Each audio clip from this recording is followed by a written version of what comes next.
Of course she got the house. She's not a waiter, my mom said, passing my sister the keys. I replied, then let her pay the $72,000 I used to save it. I stopped covering taxes that night. They got the letter on Monday. You always were the helper, not the one who owns things, Mom said without even looking at me, her hand stretched out with the keys, the metal clink cutting through the silence of that dead Sunday morning. Emma took them with a smirk like she'd earned them, like the past 6 years of me working double shifts in a cafe and pouring everything into that house didn't happen. Of course she got the house. She's not a waiter, Mom added, louder this time, looking around like she wanted applause. Her voice was so light, so casual, you'd think she was handing over a birthday present, not my financial grave. I stood there, frozen, coffee-stained apron still tied at the waist from my overnight shift. My hands smelled like milk foam and bleach. My legs ached. My mouth was dry. Then I said it. Calm, direct. Then let her pay the $72,000 I used to save it. Emma blinked, her smile faltered. My father shifted in his seat, newspaper trembling slightly. No one said anything. For once. I turned toward the door, tossed the spare house key onto the shoe rack where it clinked like a bullet hitting tile. I stopped covering taxes last night, I added, quiet but clear. They'll get the letter on Monday. Still, no one spoke. Not Mom. Not Emma. And certainly not Dad, who'd spent the past year telling me how proud he was that at least one of his kids knew how to hustle, as if hustle was just another word for sacrificing your life so the rest of them could coast. I stepped outside and let the cold hit me. It felt better than the heat inside. The thing is, I didn't plan to say that. Not then. I'd rehearsed versions of that line in my head a dozen times before, but I always swallowed it down. Until she handed Emma those keys, like it was natural, like it was just how things were supposed to go. But something in me snapped. Not loudly. Quietly. Like the sound of a final receipt printing. Done. They didn't know yet how deep I'd gone. How long I'd been preparing. But they'd learn. Monday. For 6 years, I paid for a house I didn't sleep in. It started with a roof leak. Then the heating broke. Then the taxes were overdue. Every time, Mom called it a small favor, and every time, I wired the money like a fool. $72,000 over 6 years. Not counting groceries. Not counting Emma's debt I quietly erased to protect her credit. They called it help. I called it obligation. I'm a waiter. Nights, weekends, holidays. But I pick up freelance gigs too, photography, copywriting, dog sitting, whatever paid. No vacations. No real weekends. No cushion. Every extra dollar went into that house. Because Mom said, we're building a future. Because Dad said, real men take care of family. Because Emma said, you're so lucky to not have real responsibilities. And I believed them. What I didn't know, what I couldn't let myself know, was how long they'd been planning to cut me out. It started leaking through in little ways. Mom would talk about Emma's home when guests were over. Dad said things like, when Emma settles in, she can finally start a family here. Family. Right. Like I wasn't part of it. But the moment that cracked the dam was a Facebook post. It was a picture, Mom, Emma, and my aunt standing in front of the house, holding a sold sign like they'd won the lottery. Caption, a new chapter for our girl. So proud of Emma's first step into independence. I stared at it for 20 minutes, the coffee at my cafe shift going cold in my hand. First step? Into independence? That house was in foreclosure when I stepped in. Dad had burned through savings on his consulting phase, and unpaid tax penalties were stacking like bricks. They didn't mention me. Not a tag. Not a name. Not even a thanks to the family support. Like I was a ghost that paid the bills. Then Emma sent me a voice note that pushed everything over the edge. I still have it. Look, I'm sorry you feel like you contributed so much, but you weren't building anything. You were just keeping things alive. That's not the same.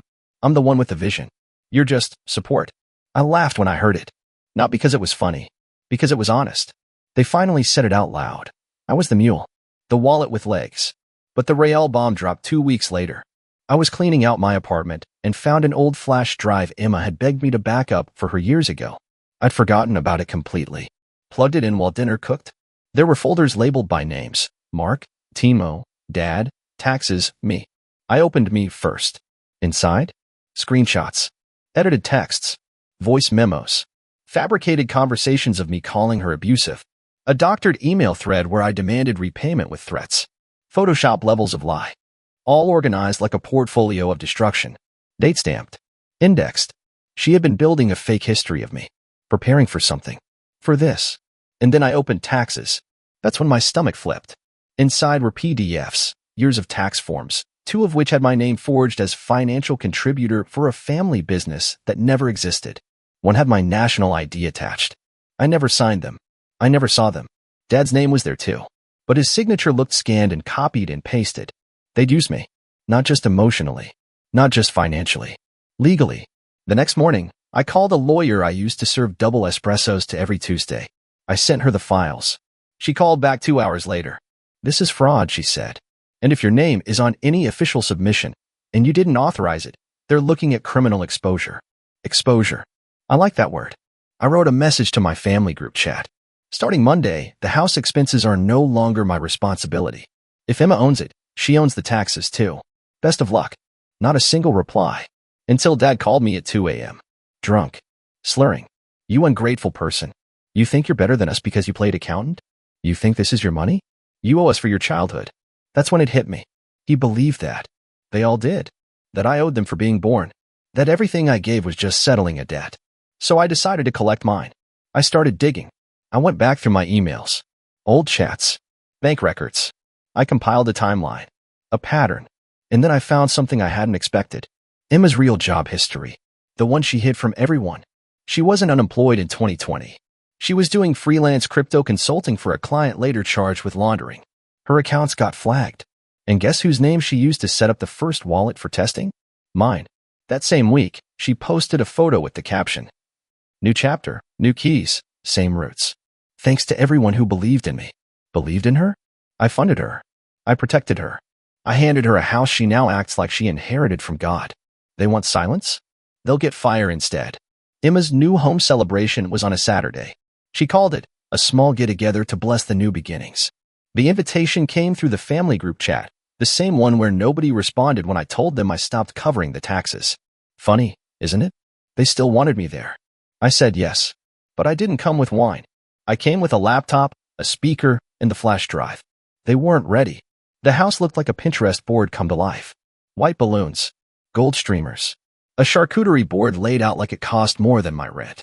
My mom was glowing, offering people Prosecco like she hadn't committed bank-level betrayal. Dad stood near the barbecue, laughing like the proud patriarch. Emma wore white, like it was her wedding. I showed up late. On purpose. Heads turned. Eyes narrowed. Someone whispered, "Didn't think he'd show." Exactly. Emma walked over, all fake smiles. "Oh my God. You actually came. I was worried you were still upset about the mix-up with the taxes." "Mix-up?" She said mix-up. I gave her a hug, leaned in and said quietly, "You're going to want to sit for this." Then I walked past her, straight to the garden table where the Bluetooth speaker was playing soft jazz. I disconnected it and paired it with my phone. People were watching. Waiting. I opened the laptop, plugged in the flash drive. "Before we eat," I said loudly, "I thought I'd share something. A little housewarming gift." Emma froze. Mom dropped a paper plate. Dad's mouth twitched. "This," I said, "is what $72,000 of loyalty buys you in this family." Then I hit play. The audio started quiet, just some clicking, background hum, a soft voicemail. My voice from an old recording.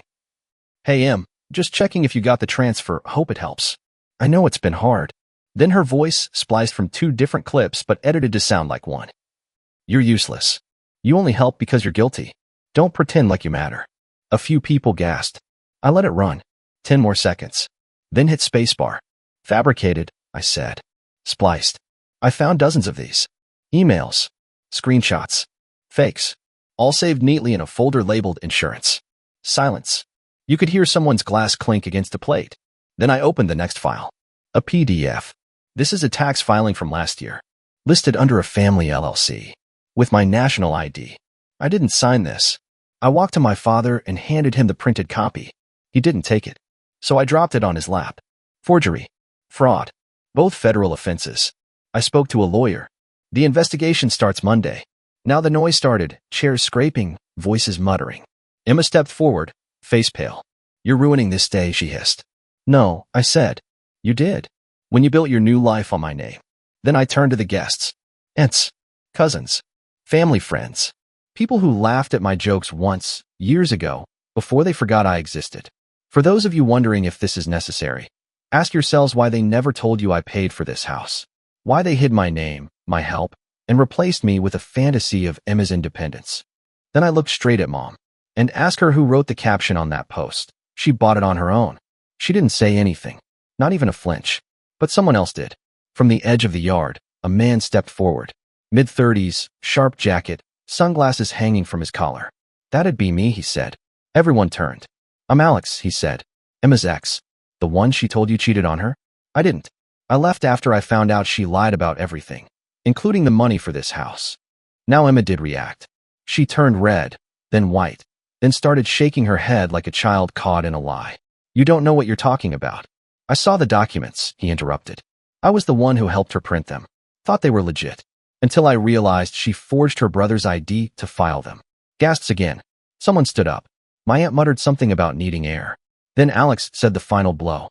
"She told me she kept the files in case he ever got annoying. She said she could ruin him with one email." I turned to Emma. "Do it," I said. "Send it. Let's see who burns first." She didn't move, just shook. My dad stood up, eyes bloodshot. He pointed a trembling finger at me. "You've embarrassed this family for the last time." I walked up to him slow, quiet, then whispered, "You used my name to dodge taxes and fund her fantasy. I didn't embarrass you. I exposed you." Then I pulled out a letter. Folded. Sealed. "This is from the Ministry of Finance. They received my affidavit. Starting Monday, they'll be reviewing every family-related claim filed under my ID. That includes the house, your deductions, and the LLC that doesn't exist." Then I handed it to my mother. "You said she deserved the house because I'm just a waiter? Fine. Let her pay the $72,000 then. Or the back taxes." The wind blew through the yard. Someone's drink tipped. No one picked it up. "I'm done," I said, turning toward the gate. I gave everything. And I became invisible. Not anymore. Emma started crying. Real tears. But no one moved to comfort her. Because they all knew what I knew now. This family only loved what it could use. I left the speaker playing on the table. Track number 2 started as I walked to the car. It was Emma again. Her voice, frantic in a memo titled, "Use this if he turns. I swear to God if he ever finds out, I'll say he hit me. They'll believe me. I'm the one they trust." I didn't look back. They heard it. Loud and clear. By Monday morning, my phone had already started buzzing. The ministry confirmed receipt of my affidavit. An investigator had been assigned. The forged documents, the tax misuse, the fake LLC, it was all being pulled apart. I didn't need to prove malice. I just had to show the facts. And Emma had kindly archived all the facts in tidy folders with her own name on them. Emma's housewarming. That wasn't a party. It was the opening scene of an autopsy. And I had just handed the scalpel to everyone watching. By noon, the fallout had begun. Dad posted a Facebook rant, 3 paragraphs long, 0 punctuation. Something about betrayal, about sons who turn against their blood. He got 3 likes. One from a second cousin who probably thought he was talking about politics. Emma deactivated everything. Instagram gone. Facebook nuked. LinkedIn quietly wiped. The house was silent. No new captions, no new grateful selfies in front of the door I paid to keep from foreclosure. That silence. It was the sound of everyone realizing the script had flipped. But I wasn't done. That night, I uploaded the audio. The one from the party. The voice memo. "I swear to God if he ever finds out, I'll say he hit me. They'll believe me. I'm the one they trust." I didn't even have to add commentary. I just posted the file with 1 line of text. She said this about me. I stayed silent for years.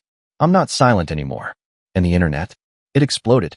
Within 24 hours, the post had over 300,000 plays. People shared it, stitched it, made TikToks breaking it down frame by frame. One lawyer even analyzed the audio for authenticity on a live stream. Strangers, absolute strangers, were on my side. DMs came in from people saying, "I live this. Thank you for speaking up." Others offered pro bono legal aid. Journalists reached out. I got a call from a local podcast host the next morning. "We want to tell your story," she said. "All of it." I agreed. We recorded that afternoon. I didn't cry. I didn't rage. I just spoke. About what it means to give everything and be treated like a walking ATM. About how family sometimes weaponizes guilt and bloodlines. About how I almost believed them. That I wasn't worth anything unless I was useful. I ended the episode with this. They replaced me with my own money. So I replaced them with peace. When the episode dropped, it went viral within hours. I didn't expect that. But apparently, people were ready to hear it. Emma, however, wasn't. She sent me a 3-page email titled, "Please read before you destroy me completely." It started with, "I was hurting. I didn't know how to ask for help. I never meant for it to go this far." Then she asked if I'd be willing to clarify publicly that she never physically hurt me and that her voice memo was taken out of context. I didn't respond. She followed up a day later with a voice note. You don't understand what's happening. My job might drop me. They're talking about pressing charges. I saved it. I didn't reply. Instead, I made one final post. A photo of my new apartment. Clean walls. Bright windows. A single armchair and a coffee table. Captioned, "This is what peace looks like. No keys missing. No names on my paycheck but mine." But the best part? It came 3 days later. A formal notice from the ministry. Dad's tax ID had been flagged. An official investigation had started. All claims related to the family LLC were suspended. They'd contacted his accountant and frozen 2 years of returns. I didn't even feel victorious. I felt free. He tried to call me that night. Left a voicemail. "You made your point. Congratulations. Are you happy now?" He used the same line my mother had used once before. "Are you happy now?" Like peace was a crime. Like self-preservation was betrayal. I blocked his number. That weekend, I launched my website. Not just a blog. A project. I called it Dentless. A digital archive for people who walked away from toxic families after years of financial abuse. A place to tell their stories. Anonymously or loud. With screenshots. With voice notes. With hard drives if needed. Within a week, it had over 20K submissions. People were hungry to be believed. And I believed them. A week later, a journalist emailed me saying my story had sparked something. A movement. And you know what Emma posted when she finally came back online? A photo of her standing on a street corner with sunglasses on and a coffee in hand. Captioned, "People will always find a way to make you the villain in their healing story." I didn't screenshot it. I didn't respond. Because I wasn't healing anymore. I was living. It's been 3 months since I walked away. 3 months since I heard the word family and didn't feel like choking. They haven't stopped trying. I got letters. Long, rambling ones from Mom. One called me emotionally unstable. The next said she forgave me. Like she was the victim. Like forgiveness was hers to give. Dad tried to go public, shared a Facebook video of himself standing in front of the house. "This was built on legacy," he said. "Now my son wants to tear it down." He tagged me. I didn't react. Because I don't care. I don't owe him a reaction. 2 weeks ago, I got a call from an unknown number. It was my aunt. The same one who once laughed in the family chat when Dad posted the video of me fixing his car for free. She said Emma had to sell the house. Taxes were too high, she mumbled. They didn't realize how much you've been covering. Didn't realize? Or didn't want to admit it. She asked if I'd consider talking it over with the family. Said, "This has gone far enough." I told her it hasn't even started. I'm done playing humble. Done letting people rewrite the story while I'm still holding the original manuscript. So I did something they never expected. I bought a storefront. Small. Downtown. Bright windows. Above it, I put up a clean, metal sign. Blood is not equal to bond. Underneath, repair. Reclaim. Rebuild. It's not a business. It's a message. I don't fix cars anymore. I help people fix themselves. Legal referrals. Financial planning. Emotional trauma navigation. For kids like me. Adults like me. The ones who gave until their bones cracked and got told they were ungrateful for having bones in the first place. Emma drove by last week. I saw her. She didn't come in. But she saw the sign. A few days later, someone vandalized the storefront window. Red spray paint. One word. Traitor. I didn't clean it right away. I left it up for a week. Then I posted a photo of it with a new caption. "If speaking the truth makes me a traitor, then maybe you were never the country I thought I was protecting." Over 100,000 likes in 2 hours. I got DMs from people across the world. One woman from Berlin said she played the audio from Emma's party for her therapist. A man from Brazil sent a photo of his own front door with "Blood is not equal to bond" carved into the wood. It's not about revenge anymore. It's about reclamation. About telling people, "You're not crazy. You were gaslit. And now the lights are back on." As for me, I changed my number. New phone. New address. No more group chats. No more birthday reminders from people who never showed up when I had the flu or couldn't pay rent or just wanted to be seen. I don't get calls from Emma anymore. Not because she stopped trying. Because she finally understands. There is no access where there is no respect. The day the house went up for auction, I drove by. Not to gloat. To say goodbye. I parked across the street. Watched as a stranger walked up with a realtor, pointing at the roof I'd paid for. I saw them nod. Smile. They had no idea who kept that roof from collapsing. Good. They don't need to know. That house isn't mine anymore. And neither are they. Before I drove off, I left something in the mailbox. No return address. A folded copy of the final transfer of ownership. On the back, in Sharpie. I'm not the villain in your story. I'm the one who left before it turned me into one. Then I drove to my shop, unlocked the door, flipped the sign to open, and sat down beneath the banner that hangs on the back wall, big and bold. Not family funded. I sip my coffee, lean back in my chair, and smile. Because they can paint me as the enemy all they want. But I'm not angry anymore. I'm free. And that's the sweetest peace there is.